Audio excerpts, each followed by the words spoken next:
కార్తీక మాసంలో వచ్చేటటువంటి పౌర్ణమి తిథి వచ్చిందనుకోండి, ఏ ఆలయంలో ఎక్కువ జరుగుతుంది?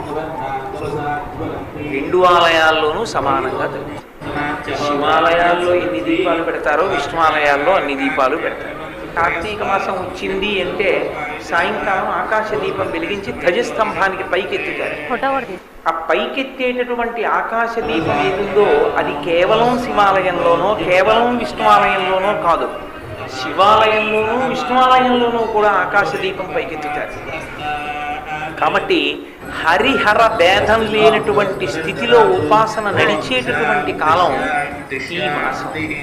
ఈ మాసం ప్రత్యేకంగా ఈ రకమైన ఉపాసన. రెండు, దీపమునకు సంబంధించినటువంటి వైభవం. మూడవది నదీ స్నానం. మిగిలిన మాసములలో మీరు నదీ స్నానం చేశారా చెయ్యలేదా అన్న విషయాన్ని